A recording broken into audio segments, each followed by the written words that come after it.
Greetings, everyone. Here we are with another Starfinder 2nd Edition playtest material. This time it is the flip mat for Starfinder 2nd Edition playtest. This is the playtest multi-pack, which is essential for your, well, not essential, but if you are a person who wants to have maps for your playtest experience for Starfinder 2nd Edition, this is the item you want to go with. I have yet to open this up, because I have yet to get around to actually... This is one of the problems with, living in Wisconsin. If you find a group to play games in, there is typically going to be 2 or more game masters in that group. And if you are going to... it's the reverse problem of everywhere else. Everywhere else... you are struggling to find game masters for game mastering various games. In Wisconsin, in southeastern Wisconsin, you could basically walk outside and throw a rock and hit 2 game masters.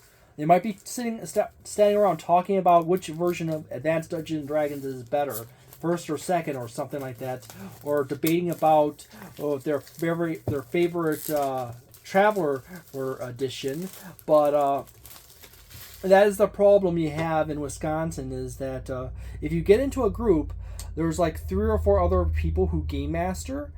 So when game master A gets done with his campaign for like 1 to 3 years, the next guy jumps in and does his campaign, and then the next guy jumps in and does his campaign. So if you want to do like actual reviews, like talking about like Seth Sarkowski does with this is what you do in this adventure, and step by step. These are the problems I noticed and ran into as I was running the system. You're out of luck here, because by the time you get, unless you have like 5 or 6 groups you play in, and by the way, I'm in like 3 groups regularly, and I have like a pickup 4th or 5th group, you don't end up with the opportunity to game master, even though you are considered to be a really good game master. So here we go. Inside here, there is, that's just the outer shell. This MSRP is for $24.99. There's some basic information right there. You got a 24 by 30 mat, folds to 8 by 10, 1 square on each side. So nothing inside. We have these 2 right here. We got 2 of these mats.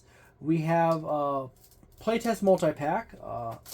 This map, which appears to be some kind of inside of a base or a headquarters or a lab that your players can get into.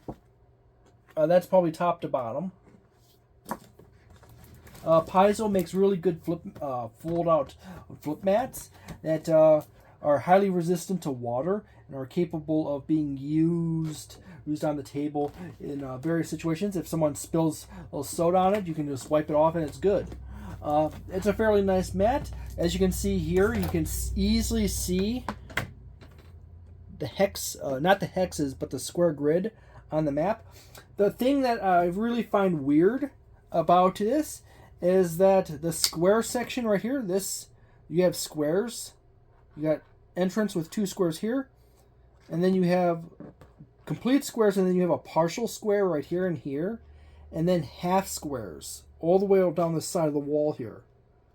So really what you have is a 10-foot hallway, but it's spaced out awkwardly in such a fashion that it's 5 foot with 2.5 feet on each side, and then you have diagonal hallways right here, which are also squares. So you get into this weird stepping situation where you have to have a conversation with players like, okay, this is how you do diagonal movement. 5, then 10, then 5, then 10, then 5, then 10. One of the few things I liked about Dungeons & Dragons 4th edition is that a square is a square is a square is a square. It's always 5 feet. We have a nice outdoor section. Possibly looks to be like an old temple or something along that lines. old stone structure. Old stone structures with some new tech inside of it. With like a garden. That's the other side of the first one. And then our second one is we have what looks to be a jungle. Ooh, a jungle.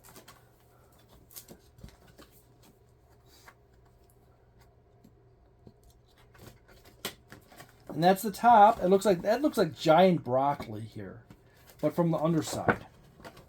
And pretty exotic environment. You can more easily see the hexes on the brown on ground.